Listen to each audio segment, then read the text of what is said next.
All right, folks, we are talking about the aging process. You know how much I love it. Not at all, right? But it's inevitable. We're all aging, and it's not, what I don't like is not just what's happening externally, it's what's happening internally, right? It's like, to me, aging is like a slow, calculated takedown. It doesn't hit all at once.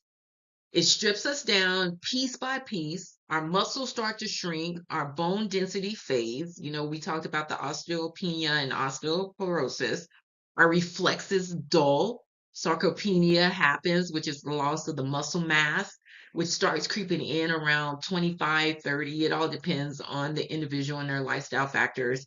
And the thing is, we start to lose muscle mass like 3 to 5% every decade. That's a lot. Muscle mass has a lot to do with our posture, our ability to sit and walk. It works with our skeletal system. Oh, so much that happens.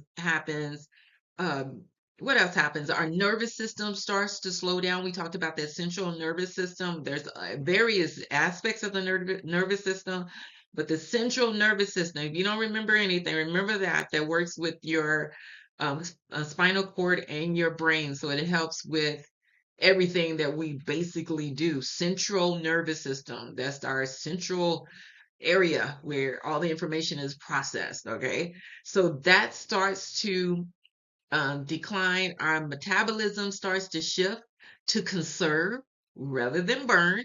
I'm sure some of you have experienced that. It's like, what is happening? Oh my goodness. But okay, I don't want to make it all doom and gloom, but left unchecked, aging can lock us into a cycle of weakness, dysfunction, and decline. Okay, I call it WDD, weakness,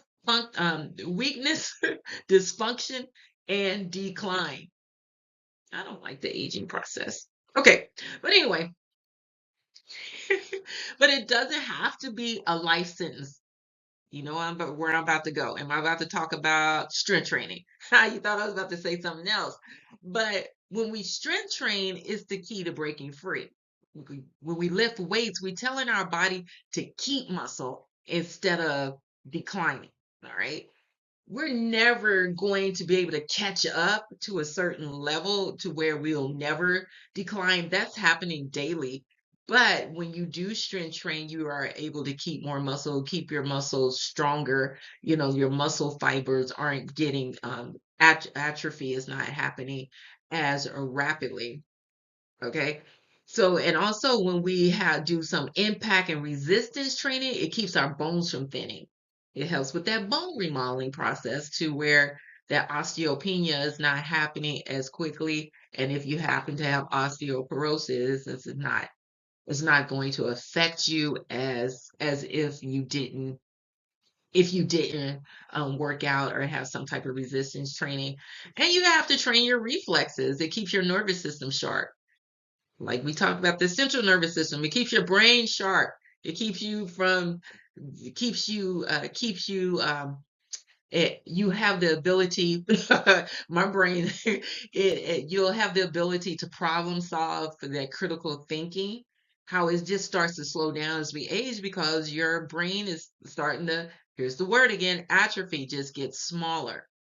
That's what happens. That's what our body was made to do. But if you look at every workout as an escape plan, every training is an escape plan for some of these factors that can occur as we age. Some things aren't inevitable. Not everybody's going to experience memory decline. I, I don't know if it's part of aging, your brain is getting smaller. I think everybody has a certain level of memory decline, but it's not always like a severe cognitive dysfunction. So yeah, aging, I don't like it, but hey, well, what are we going to do about it? So here's my question to you. Are you letting aging lock you up or are you breaking out? What are you doing? Because we can complain about aging, we can complain about things that are happening, but we're not doing anything to help it.